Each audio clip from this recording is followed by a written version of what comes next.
السلام علیکم ورحمۃ اللہ وبرکاتہ ناظرین، امید ہے آپ سب خیریت سے ہوں گے۔ صحیح حدیث اور وظائف کی جانب سے ہم آپ کی خدمت میں ایک نئے ویڈیو کے ساتھ حاضر ہیں۔ آج کا ہمارا موضوع ہے نیا چاند دیکھنے کی نبوی دعا صلی اللہ علیہ وسلم۔ ناظرین، آج ہم آپ کو بتائیں گے ہمارے پیارے نبی صلی اللہ علیہ وسلم نیا چاند دیکھنے کے بعد کون سی دعا پڑھتے تھے۔ آئے اب ہم وہ حدیث پڑھتے ہیں جس میں یہ دعا موجود ہے۔ احادیث نبوی صلی اللہ علیہ وسلم۔ بسم اللہ الرحمن الرحیم۔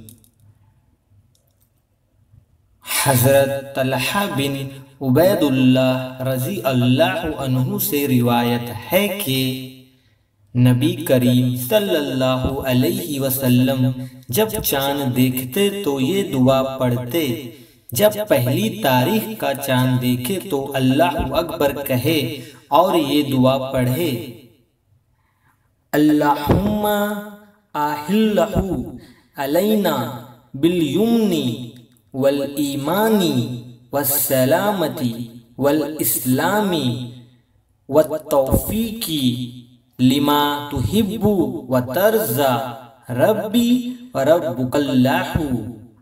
ترجمہ: اے اللہ، تو اس چاند کو برکت و ایمان کے اور سلامتی و اسلام کے اور ہر اس عمل کی توفیق کے ساتھ نکال جو تجھے پسند ہو اور جس سے تو راضی ہو۔ اے چاند، میرا اور تیرا دونوں کا پروردگار اللہ ہے۔ حوالہ: اس حدیث کو دارمی شریف نے روایت کیا ہے۔ اللہ تعالیٰ مجھے اور آپ کو عمل کی توفیق دے، آمین۔ جزاک اللہ خیر۔